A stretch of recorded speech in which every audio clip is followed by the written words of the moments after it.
Sige, Med. So, amazing morning, everyone. Yeah, can you hear me properly? Yeah, can you hear me? Yeah. So I'll proceed na, no. Gusto mo nang kamustahin lahat ng nakikinig at nanonood. So kung nasaan man panig ng mundo ikaw ngayon. So I hope you will listen to my story, and I hope I can share something with you. No? So before I start, I would just like to share a quote from a Ghanaian author, si Laila Gifty Akita. Ang sabi niya is, "Our stories hold unique inspiration for one another." So nung nabigyan ako ng chance or opportunity to share, I grabbed it because I believe that at least one of you who is listening right now can share the same story or is sharing the same stories that I have, and I hope na I can provide inspiration to you and to others as well na listening right now. No? Yeah. So to introduce myself, again, I'm Orland Minyosa. I'm 39 years old. So tubo akong San Jose del Monte, Bulacan. So I grew up in SJDM. Kaway-kaway sa mga taga San Jose del Monte. Then when I got married, so I transferred here sa lugar ng wife ko here in Kawit, Cavite. So I live now in Kawit, Cavite. I'm currently working in an IT company. So it's one of the top 5 IT companies in the world.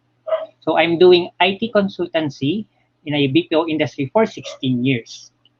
So background lang on my job, I do support business processes for clients globally, and ang focus ng aking work is more on security.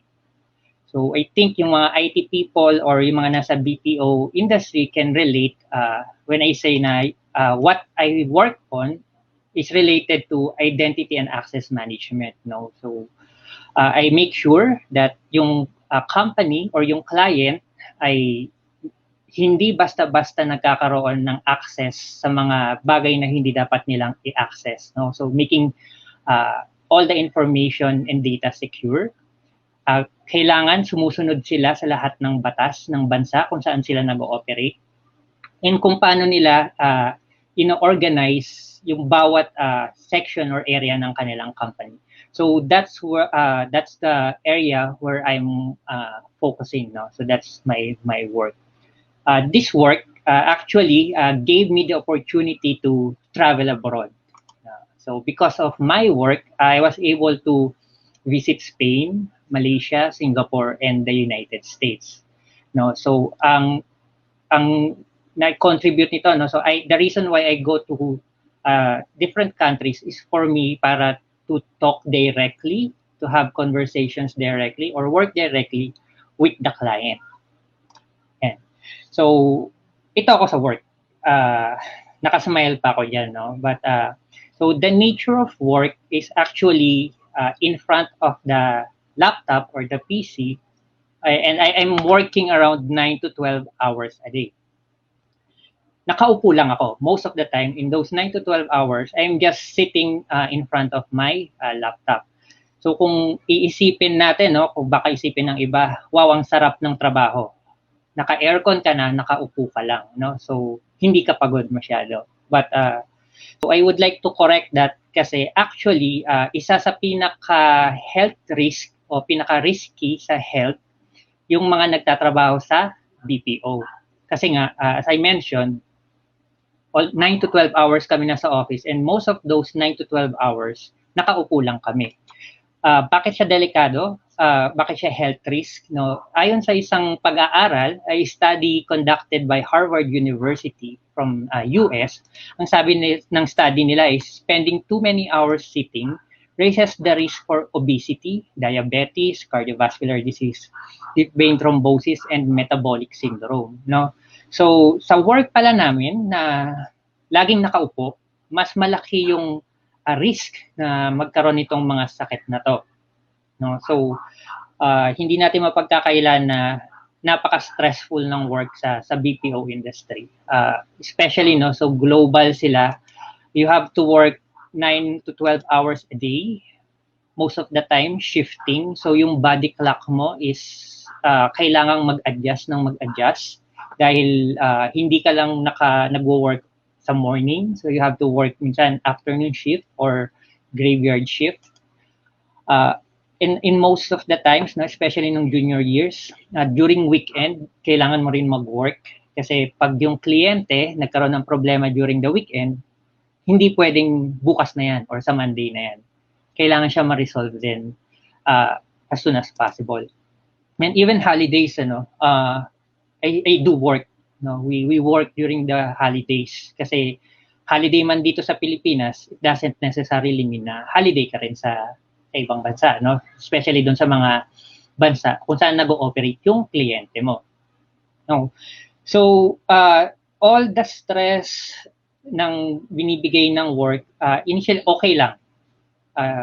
Okay lang, especially nung una kasi active ako sa sports. So, yung araw-araw na pag-work ko, overtime, even the weekend, so nako-compensate siya sa pagiging active ko, no? So, yung health ko, kahit pa paano, hindi pa ganun nako-compromise.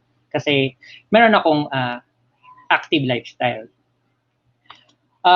Yeah, so, during my 16 years in the industry, no, so dito ko rin na-meet yung wife ko. So, here's my wife. Then actually, we have 2 kids. So, a 6-year-old and a 3-year-old sons. So, nung nagka-family ako, syempre, nagbago rin yung priorities ko. No? So, yung mga times before na dapat maglalaro kang basketball over the weekend or after ng office hours, meron kang leisure or recreation. Ngayon,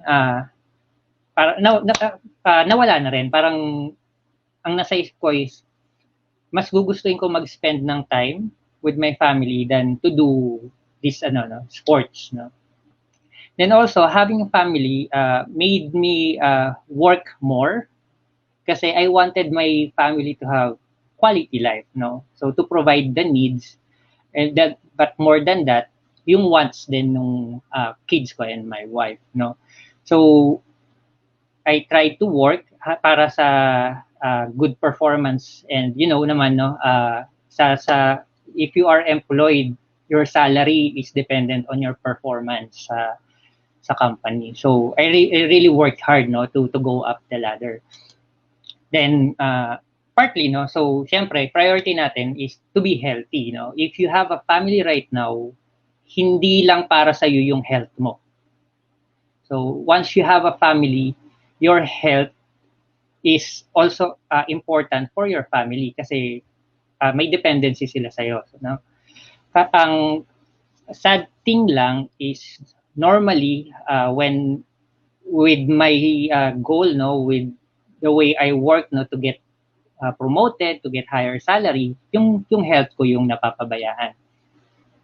Then yan, no. So part din ng work, 'di ba? Napaka-stressful. Ang pinaka-escape mo na lang when working is usually by eating. So as I go up the ladder, mas maraming responsibility, mas malaking responsibility, and together with it comes a lot of stress. So sleepless nights, minsan talagang matutulala ka na lang, no. And the way I cope up with it is by eating. Yan. Kung ano yung delikado, yun yung masarap. As the saying goes, no. So actually yan, nahilig talaga ako kumain ng matataas na cholesterol na food. So especially itong chicharong bulaklak. So at least once a week, no. Previously, no, lagi akong kumakain ng chicharong bulaklak. Kwek-kwek, sinong makakaiwas. So yun yung mga usually na food na pinupuntahan ko. During office hours naman or during the time na nandun ako sa work, ang pinaka-escape ko for distressing are sweets. Most of the time talaga, chocolate. No? So, when I'm stressed, I eat chocolate. When I'm tired, no, tatayo ako, kuha ng chocolate, then kain. No? Okay lang naman siguro, no, kung if in moderation, kaso napabayaan. Years of work, years of stress. So, hanggang nag-pile up yung cholesterol and sugar. So, Fortunately naman, no, the company provides or makes us or requires us to take annual physical exam every year. So during your birth month, you have to take physical examination. And part nung APE namin is to check yung blood chemistry, no, yung, sa dugo. So for this year, when I took the APE, the exam, ito yung nakuha kong results. I'm not sure if it's clear, no, sa inyo, but I'll just mention the values, no. So nung nakita ko yung result, FBS, yung fasting blood sugar ko, okay pa. It's 97.67. Kaso nung tinignan ko yung details ng medical report, nakita ko dito na nakalagay pre-diabetic stage pag umabot ka ng 100. So 97.67 na ako. Parang isang chocolate bar na lang, pwede na akong pumasok sa pre-diabetic stage. So it had me worried, pero hindi ko masyadong pinansin. Wala pa naman akong pre-diabetes, no? Pero although alam ko na once you have this illness, nagkaroon ka ng diabetes, marami na siyang pwedeng complications na ibigay sa katawan mo, like nerve damage or kidney damage. Then, dito talaga ako nag-worry, no? Yung aking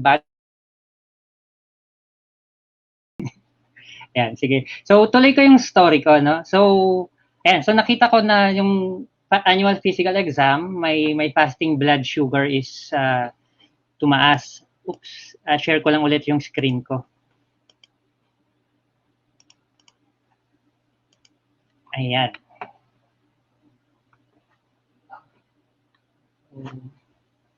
Let me know if you can see my screen. Hindi pa siya mens, wala pa siyang lumabas. Wala pang lumabas pala. Nabibisaya daw po. Yan.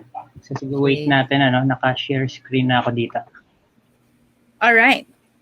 There you go. Yan. So, yun. Fasting blood sugar near pre-diabetic level. Then, yung aking bad cholesterol is 185.71. So, mas mataas na siya sa acceptable level, which is yung upper limit is 172. And my VLDL is 35, which is ang acceptable level is 30, less than 30 lang. So, initially, I'm not worrying masyado. Hindi ko masyado sineseryoso. Until that time na kinausap ako ng wife ko. So, short lang, kinausap ako ng wife ko, seriously, then sinabi, Dad, alagaan mo yung sarili mo. Bata ka pa. And bata pa yung mga anak natin. Those words made me realize na kailangan kong asikasuhin yung health ko. It's already above the upper limit ng bad cholesterol. And alam natin na pag with bad cholesterol, heart usually damaged or impacted.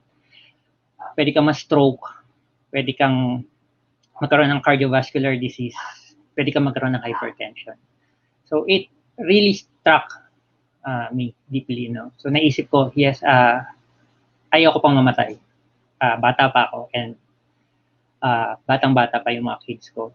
So doon ko na-realize na kailangan kong alagaan yung sarili ko. So I started na bawasan yung pagkain ng mga sweets and mataas sa cholesterol. Pero good thing at the same time, no? So during January, February, March, no, yung best man ko, yung best friend ko, yan, is already part or member of IAM. Kaso sa group chat namin, he is mostly parang ini-introduce niya yung IBP. Nung una hindi ko pinapansin kasi one, I don't know what IAM is, and two, like what we normally hear, no? So wala akong time na i-check siya. Fortunately, friend ko rin yung ate niya. So si Mentor Ofelia Manansala, nakikita ko yung post niya sa Facebook. So for those 2 months, nakita ko yung mga improvements niya sa katawan. So she's also diabetic, may diabetes siya. And she's weighing a lot, no? So if you can see in the picture, medyo mataba siya nung una. Then look at what happened, napakapayat niya. So na-amaze ako. Kinonta ko yung barkada ko, no? Si Mentor Julius. And I started asking about I am. So March, umattend ako ng IBP, and doon ko nalaman yung product, what Barley is all about. And after, within the week, no, nag-join ako. So I joined April, so mga around April 5, and the following week, no, within 5 days, nakuha ko yung package ko. So that's when I started using Barley and other IAM products. Ano? So receiving yung package ko from IAM, so starting that day, every day, so nagbago yung routine ko. So from previously nakaka 5 cups of coffee ako every day, pinalitan ko yon. Now, ang routine ko is every morning, first thing in the morning, barley. Pure organic barley. Afternoon, lunch, or dinner, I drink acai berry. Then in between, so I worked sa after. So no, around May, I had a test, no, pinatest ko yung dugo ko, and I saw na there's a big improvement. So yung fasting blood sugar ko from 97 naging 74. Then yung aking yung aking LDL, yung aking bad cholesterol, and thank you Mens, no, for answering na. Okay na, yes. So yung aking bad cholesterol, no, from 185, 135 na lang ngayon. So ang laki ng ibinaba no bad cholesterol ko. So overall, yung cholesterol ko is gumanda, and nasa loob na ako nung acceptable limit for bad cholesterol. 2 months pa lang akong nag-barley. So yun, di ba? Na-realize ko na napakaganda ng idinulot yung pag-inom ko ng barley and other IAM barley products. Ngayon, hindi na ako masyadong nagwo-worry na hindi ko kayang pababain yung cholesterol ko. Kasi within 2 months, bumaba. So 135 na lang siya. So medyo mataas pa rin siya, no? So continuously drinking pa rin ako ng amazing barley natin to make sure, no, na malayo ako sa upper limit or hindi na ako ulit lalagpas sa bad cholesterol acceptable limit. Ayan. So actually, so ito na yung gist nung story ko, barley helps, and proven, no, after 2 months of drinking, I've already seen result. And I am very happy, no, kasi one, nag-i-start na ako, kumbaga nag-i-start na mag-deteriorate yung health ko, and with barley naagapan siya. So I couldn't be any happier, no. So right now, so because of this result, alam niyo bang nangyari? Pati yung biyenan ko umiinom na rin ng barley, and my mother and father now, they're also drinking barley, no. So mga senior citizens na sila.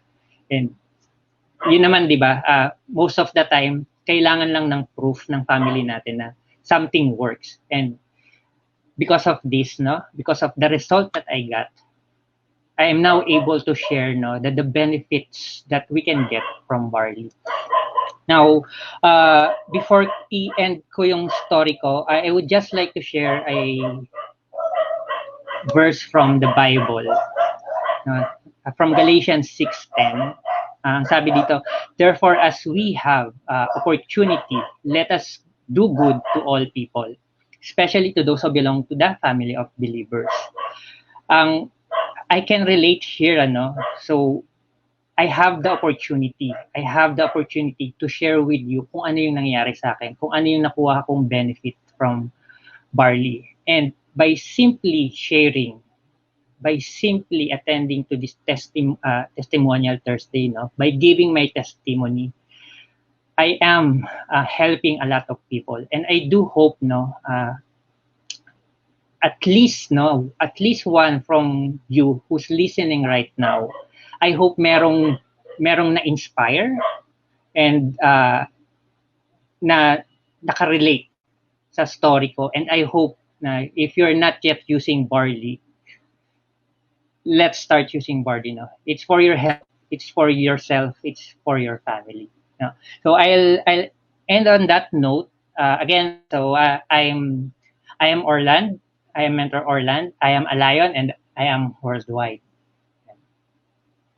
Thank you.